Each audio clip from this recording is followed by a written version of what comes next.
Get well soon, my granddaughter says as she's ushered out of my hospital room by my daughter-in-law.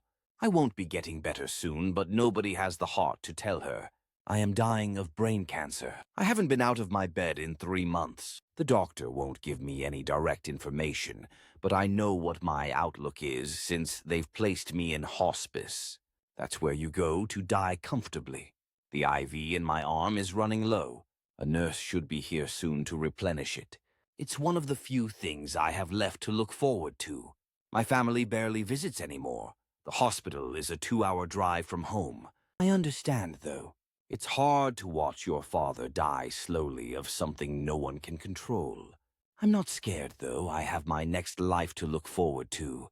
The constant beeping of my heart rate monitor is slowly driving me crazy. Sometimes I wish it would just end already, but I'm not sure if I'm ready to die just yet. I've been in and out of this hospital for a long time now. Last summer, I broke my hip. I've been confined to a wheelchair ever since.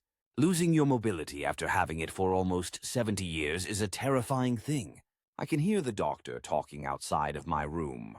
Another man down the hall has just died, and his family can't afford to fly him to their hometown for the funeral. They're going to stick his body in a freezer until somebody drives up to collect him.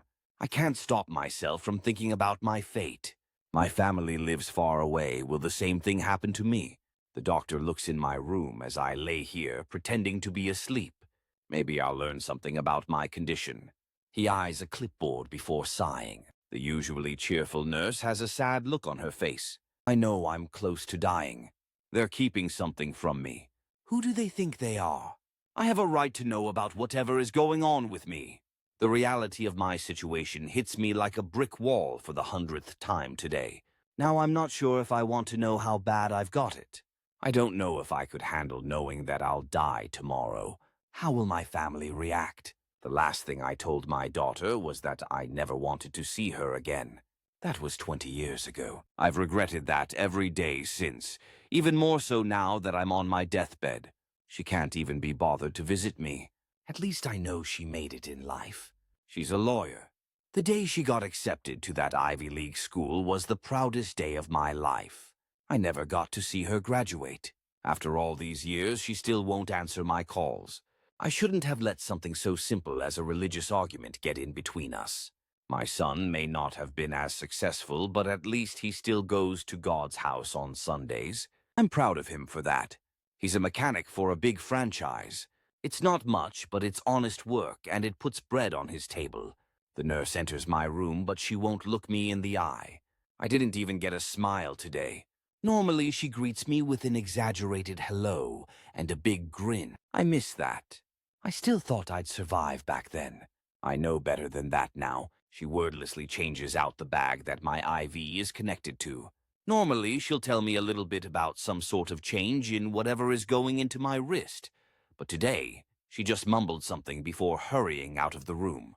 I wish I had somebody to talk to. My son insists on keeping me all alone, though. Says it would get annoying having to hear somebody ramble on all day. Right now, I just wish I could hear somebody that talks too much. There isn't any topic that would bother me right now, as long as I get to hear somebody. The doctor enters my room shortly after the nurse left. He's got a phony smile on, but something's different. His practiced expression falters for a moment as he checks out another clipboard at the bottom of my bed. He gives me some lie about looking better before leaving the room. I wonder how many days I have left. It's a sad thing when you measure the rest of your life in days. Maybe hours for all I know. I don't even know what day it is anymore. I lost track of that a week ago.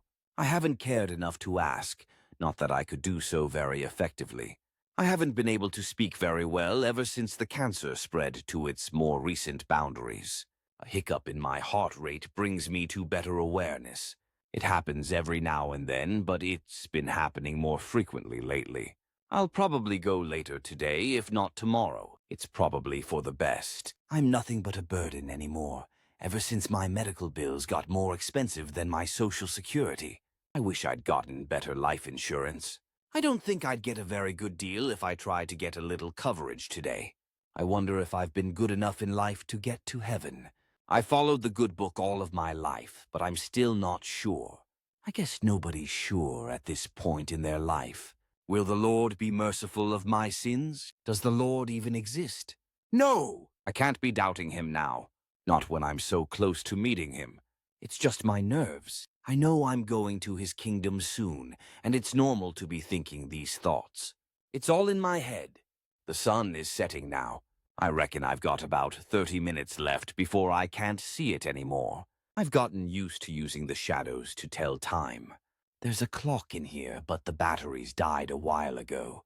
Nobody thinks it's important enough to change them. Judging by the time it gets dark, I would be able to tell what the actual time is, but I don't know what day it is. It was so close to daylight savings time when I lost track that I don't know if it's 7 o'clock or 5. I can see a plane landing at the airport nearby. I watch them land and take off all day. It's a busy airport. There's usually a bunch of flights every day. It's not often I can look out the window without seeing a plane. I've never been in a plane before. I wonder what it's like to be that high above the ground.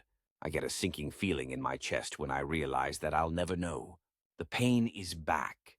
It starts with a dull ache in my head, but pretty soon it's going to erupt into a crippling, sharp pain that renders me near incapable of coherent thought.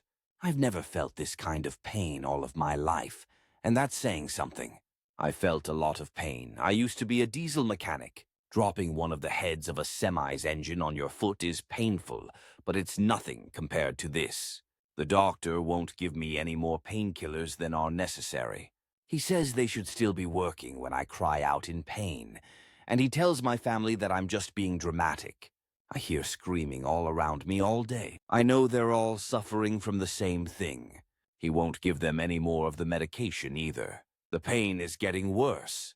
I want to pull my hand up to my head and try to rub my temples, but I can't muster the strength to move. I haven't been able to move my hands more than a couple of inches for a few days now. In about an hour, the pain will get bad enough for me to start screaming. Then I go through that for another hour before they finally give me another dose. It's all routine for me now. Only a faint glow is left of the sun as it lowers itself over the city skyline. If only I could see the tree line at my house one more time. I haven't been to my house in 10 years. My wife got that in the divorce. Ever since then, I've been living in a retirement home. At least when I was there, I had somebody to talk to.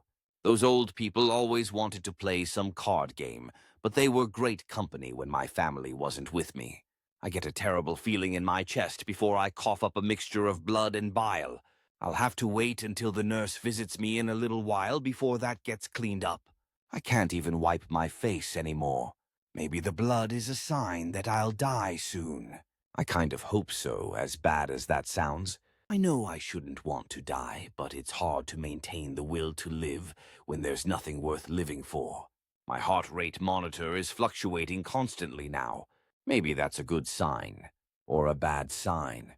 However you want to take it. I can't help but let out a groan as the pain in my head gets worse. Maybe I can muster up the energy to ask for painkillers when the nurse comes to check on my heart rate. I hope so. The pain comes in waves. It's always there, but every few seconds it grows in intensity for a short while before subsiding to a dull ache that never leaves my attention. The doctor and nurse rush into my room. Maybe my heart rate is worse than I thought. They're both shouting things at each other. I close my eyes and say a quick prayer, hoping they'll stop, hoping that the pain will end this time. My vision starts to blur as my brain begins to shut down. It's going to happen today. Probably within the next couple of minutes. I wonder if my granddaughter is home yet. I hope they break it to her gently. I've never been able to tell her how much I love her, but she's the greatest thing to happen to me in these last few years of my life. I can't hear them yelling anymore. My ears are failing me now. I can see their lips moving, but I can't hear anything except the pain. The doctor is doing all sorts of different things to me that don't really make sense. I guess they probably would if I had any medical knowledge. I can feel myself scream, but I can't even hear my own last garbled screeching. My vision has almost completely left me. I can only make out basic shapes now. I know that 2 more nurses have entered the room. It won't help, though. I'm going to die, and only God can stop it. The pain vanishes as my vision leaves me. I can't see. I can't hear. I'm finally feeling peaceful. I wonder what heaven is like. I ponder that last thought as I slip from life. A wave of panic floods over me as I see what awaits me. Nothing awaits me. There is no afterlife. This short, miserable existence is all that we have. This story is credited to a person called Brony Voss Normandy.